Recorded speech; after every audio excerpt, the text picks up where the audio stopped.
Hello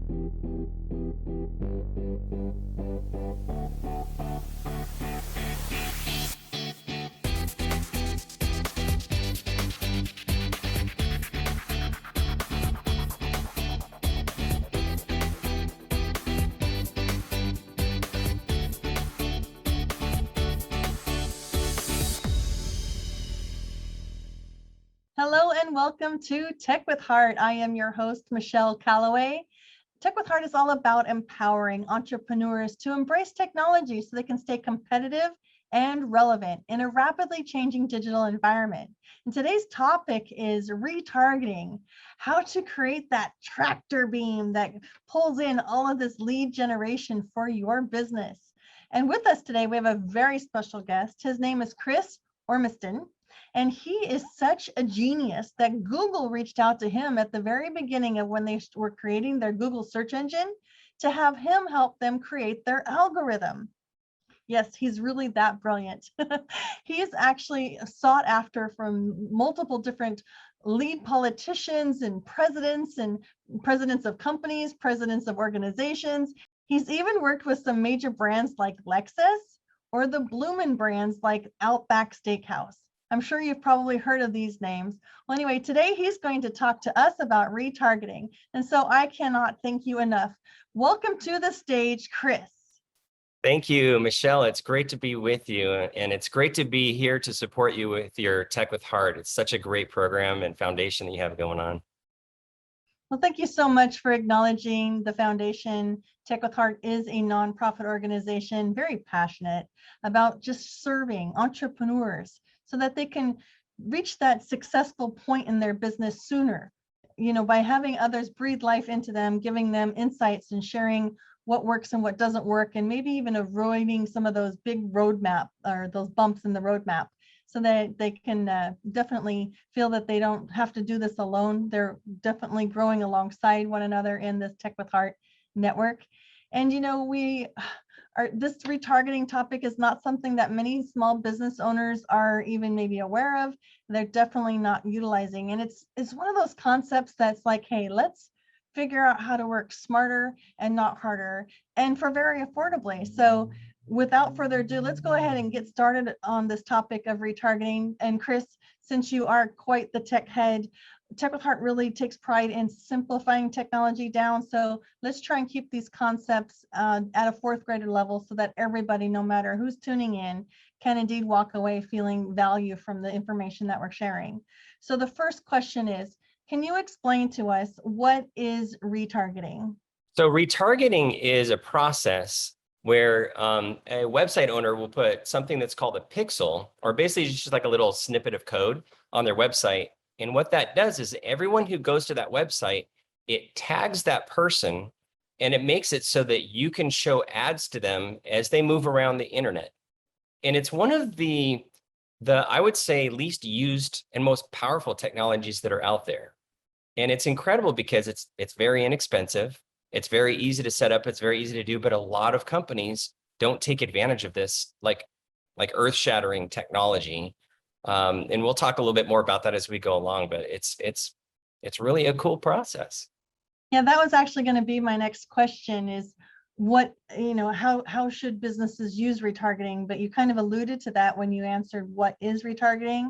But most businesses aren't aware of how they can use this concept to attract potential clients to their website. Do you want to expand a little bit more on that about why businesses should use it as a marketing strategy? So the way that a lot of companies work is that they spend money on AdWords, on Facebook marketing, in direct mail campaigns to bring people who might be interested to their websites or landing pages or funnels so that they can potentially sell them their product. And so there's a lot of money that's spent there. And so in fact, one thing that's interesting is that 92% of the people who they bring to the website who are interested, they're not ready to buy yet. Now they're interested, but they're not quite ready to buy, depending on like where their business is, where they are. It may be something as simple as like they have to get dinner ready because the kids are getting home from school. I mean, very just like life things. They're not ready to purchase at that time. And so retargeting is a super way to stay in front of them after they have left your website, to remind them to come back and take an action again. So for instance, like we spend, let's say we spend $500 a week on AdWords. So these are people who are interested. 92% of those are not going to buy. And so we just dumped all that money. What would it mean if you were able to spend an extra $1 for each person, or maybe even 50 cents? I think a dollar is like really exaggerating on how much it costs to bring them back again so that they would actually buy when they were interested in the first place. Yeah, they're definitely super smart. It's a great way to go when you want to attract clients to come back to you. So maybe you can share with the audience, what do retargeting ads look like so that we can identify when it's happening to us, that we're being retargeted? That's a great question. And I think we've all seen them and experienced them, even though we might not understand exactly what this title is and how it works. But have you ever been to like Amazon or eBay or Zappos or any of these other big brand companies? And then later that day or the next day, all of a sudden you're barraged with that pair of, shoes you're looking at, or, the coat you were looking at, or whatever it was that you're looking at to potentially purchase, but didn't.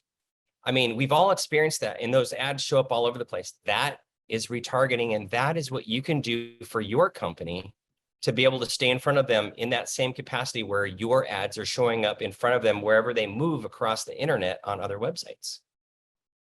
Thank you so much for that explanation, because it's happening to us all the time. We just may not have known that that's what it's called when these ads seem to follow us around. So thank you for that. So when we create a retargeting campaign as a business, what are things that we should look at? What should we be considering? So basically, there's different ways, and maybe I can use a college as an example. So for instance, a college has different sections of their website. They have, the place for engineering, they have the place for the arts, they have the place for music, they have a place for medical school, like all the different schools that they have in their college, right? So retargeting can work the same way on your website. And so basically all the different areas that you have in your website, you can section off so that, say, for instance, in this college, everyone who goes to the engineering website, you can show engineering ads to the people who went to that area of your website. The same thing, like if you're a lawyer, like somebody who went into bankruptcy, you can show them bankruptcy ads and not like divorce ads or things like that. So you can really target that market with that campaign.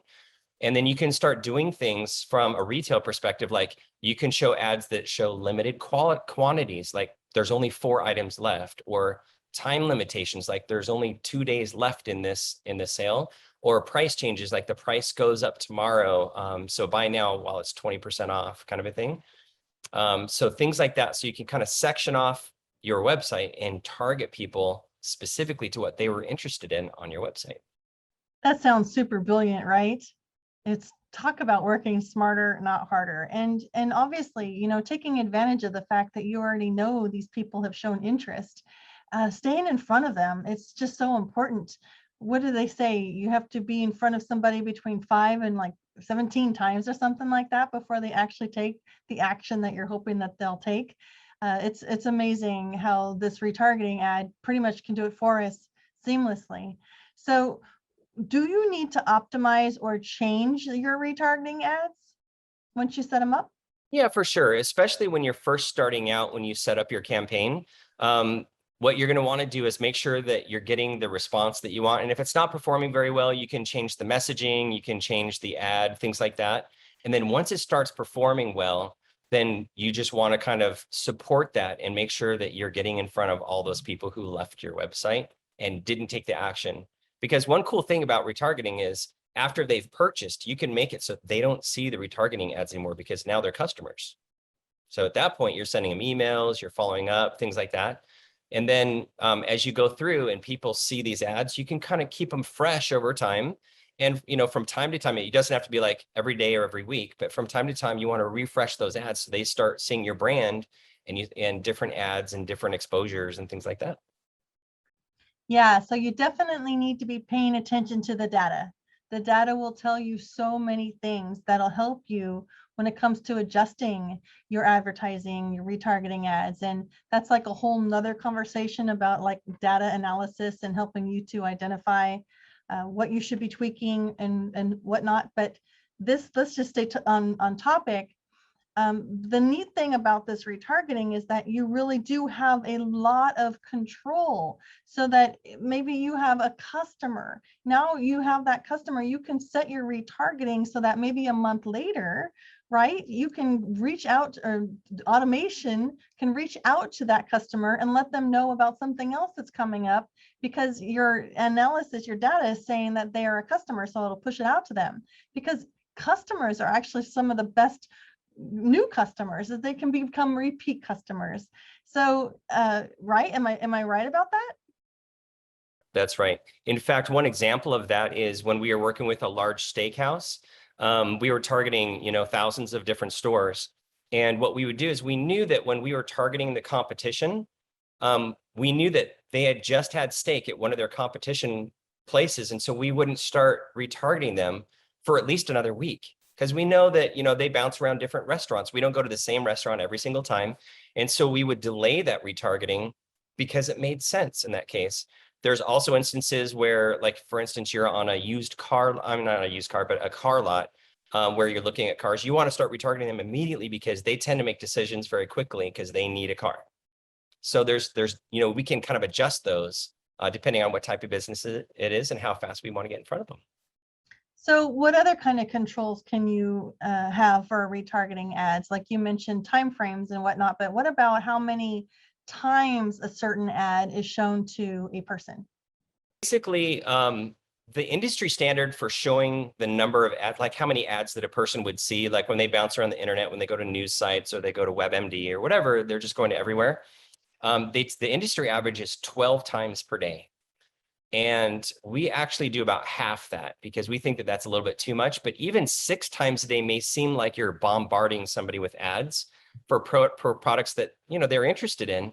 But really, it plays into what the industry has found, is that there's an effect. It's called a mere exposure effect. Have you ever heard of that before? An MERE? I may have heard of it. I think I understand the concept, but please go ahead and explain. Yeah. So basically, the mere exposure effect is basically humans, just we as humans, the more we see something, the more we tend to like it. And in our brains, we think, oh, they're just going to get tired of seeing this thing. But there's going to be an ad there anyway. It might as well be your ad. But what they've found is that the more we see things, things that we identify with, we've seen previously, we've seen the brand, things like that. What it does is it deepens the consumer's appreciation for that specific product. It basically reinforces brand salience. So the more times that you see a retargeting ad, the more times that you're familiarized with the logos, the colors, your branding, all that kind of thing, and they like you more the more that they see. It's just a human condition that we've been able to kind of learn. Being able to do business online is crucial for survival, especially during times of social distancing. So how do you survive and thrive in the sea of digital noise? It's a lot like fishing. You need to know who your perfect customer is so that you can use the right kind of lure to attract them. We help you catch your perfect customer and retain them for future sales through highly converting websites, influencer mobile apps, getting you featured in the news and on TV. Hi, my name is Jerry Bowden, U.S. Army veteran and president of Revelio Software Solutions. Our goal is to help you rise above the competition, be seen as an expert authority in your industry, and embrace technology to stay competitive for long-term success. It's more affordable than you may think. So reach out to us at revelio.com and together we will make your business come alive. I'll add to that a little bit because we were just having this conversation yesterday on Clubhouse, because Tech with Heart has Clubhouse rooms every Tuesday and Thursday. And the topic of the conversation yesterday was how to build your credibility online. And one of the strategic ways to do that is to show up more often in front of people. And so what you're saying is absolutely brilliant and true, because you can, through retargeting, actually set it and stay in front of somebody while you're actually doing something else. So it's really a super smart way to work. And for those of you who are listening, as a small business owner, if you implement this simple strategic strategy, the marketing strategy into your business, not only is it affordable and very effective, but you're going to elevate your influence in the eyes of those who are seeing that content, because you just appear to be far more professional and operating at another level in which it's going to be attractive and they're going to want to reach out to you. Wouldn't you agree? Yeah, absolutely. And remember, retargeting is for people who have previously visited your website. They've expressed interest in it, but they just haven't taken it to the next step. So they already are interested. They already kind of like you. And so these are people who have expressed interest in your brand already. So you're not imposing on them like you might think, like, oh, being in front of them, they're gonna think I'm following them everywhere or whatever. And it's just not the case. No, not at all. In fact, if you do it correctly, like we do, Tech with Heart's all about the heart-centered approach to how we use technology. You can actually retarget your audience through sharing stories or sharing other quotes or inspirational posts or sharing wins or testimonials. It doesn't have to feel salesy or always ads. It could feel very much like you're just sharing your influence with them, because again, it's about the amount of touch points. People seeing your content on a regular basis, they begin to know, like, and trust you more, which makes it easier for them to open their wallet. So yeah, definitely doesn't have to feel, even though you're paying for these posts essentially to be positioned in front of them, does not have to feel very advertising at all, right? That is correct. And another thing too is that, we use the email a lot for reaching out to our customers and things like that. And you can kind of think about this as almost like an email, but not being an email, because what like you said, you don't have to necessarily have a marketing message. You could have a message that says, hey, see our latest article, or read about, whatever things in your industry that you want them to read about. Now, in that article, you definitely want the marketing to be embedded in that article, for sure. But there's lots of different things that you can do to keep that interest alive for those people who have been, interested in your brand. So can you go back a little bit and talk a little about those website visitors? Like you said that you could retarget people who visit your website, but you also mentioned something about being able to attract those that have visited your competitors' place of business. Like you mentioned the steakhouse. So when it comes to what is something that we can set, or for automations that exist out there, can you speak to us a little bit more about helping us understand how we can utilize that website visitors information? See, what we can do is we can explain a little bit about targeting, because there's two different ways that you can set up a retargeting group. Now, the first one is how we just talked about, where you can put just like a little snippet of code on your website. Your webmaster can do that. It's not complicated at all. And it just tracks everybody who comes to the website and things like that. And then there's another way that you can target too, which I don't think almost anybody has heard about before. So it's something that we developed along with 4 other digital partners, because each of us had a specific technology that we could add to the mix to make this happen. And it's something that we call geoconquesting. And it's like having a tractor beam and being able to target your ideal clients and pulling them into your business. And the way that we do that is we build retargeting lists by people who physically go into a location. So how that works is that we track, but basically we'll put like a geofence around, like, for instance, let's just use a casino as an example. So there's a casino and people go to the casino and they play their games, whatever they do. And then we can tell when people walk into that casino and then when they leave. So when they're there, we tag them from their phones. So basically everybody carries their cell phones with them, right? And so what we've done is we've developed the technology to track the cell phones as they walk into the location. And we pull something that's called an advertising ID off of the phone. And we use that advertising ID to build a retargeting list. And so later on, when they've left, you can say, hey, we've got this other game going on or an event that's going on. Maybe it's a a concert or it's a, something that's going on at the, they know that these people have been to their place before, their casino, and they're just asking them to come back again. Now, extending this out, now this is going to blow your mind. What if you were to do the same geofence over your competitors' casinos and be able to tell them that you have an event that's going on and you know a couple of things about them? One, they gamble. Two, they like to go to casinos. Three, they're nearby because they just went to your competitor. And four, they're probably going to be interested in the things that you have going on. And it's not a hard sale to say, hey, you've been going over here, but why don't you come try us out for this one thing, right? Incredibly powerful. Incredibly powerful. So think about having like a surveillance system in your competitors' stores, watching people come in, and you're like, okay, we're gonna send marketing to them, and we're gonna send marketing to her and to him and to her and to him, things like that. And it's really a game changer for restaurants, for casinos, actually for almost any business that has a brick and mortar, where you can say, hey, these are my competitors. I want to market to those people that walk into my competitor stores. So is your geo-conquesting technology, retargeting technology, different from what you were saying earlier about a website retargeting? Because I just need a little bit of clarification. It all sounds really amazing, but I just need to understand, are you talking about two different types of retargeting here? So it's the same retargeting. It's just how we build the retargeting list. So there's two different ways. There's one way that you target people who go to a website. And then the second way is you target people who go to a location like your competitors. But at the end of the day, it all goes into a retargeting list and you show them ads. Now, back to the pixels that you were talking about earlier that we can have our web developer put onto our website so that we can track people who land on our website, so that we can have automated retargeting ads going out to them.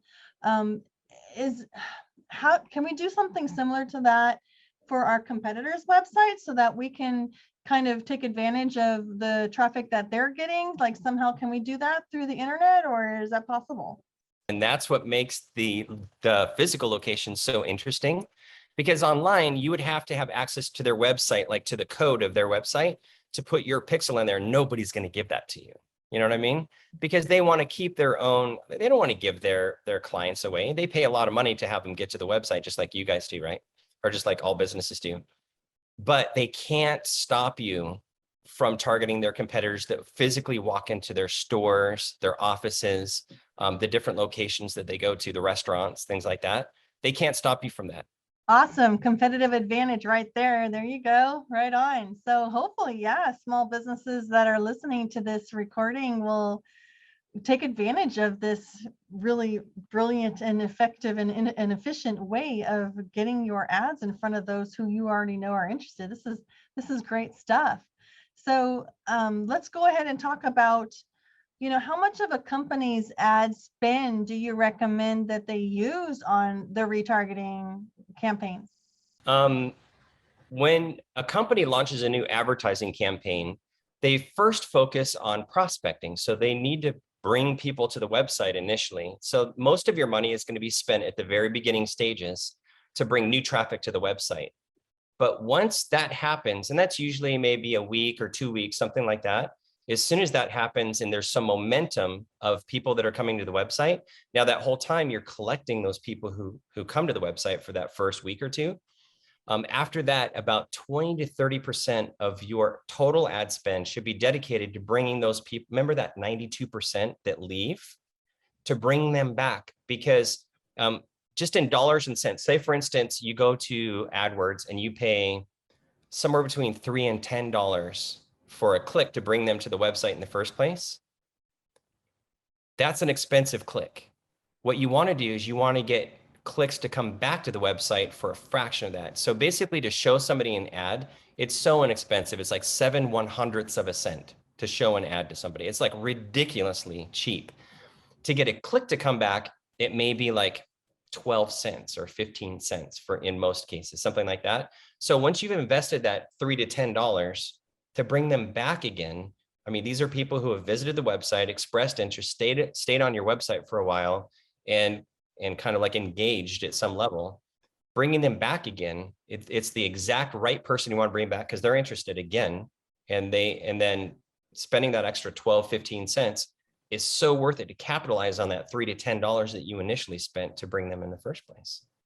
Yeah, this has been very eye-opening. And just to kind of recap, so we're talking about retargeting, advertising, and there are systems in place on different platforms such as Facebook and Google and YouTube that we could be utilizing. Am I correct? So those are the major players. There's probably 10 or 12 other major players that nobody's ever heard of before because they're kind of behind the scenes, but they're much bigger than Google, actually. Google's display advertising is only about 20% of the entire market.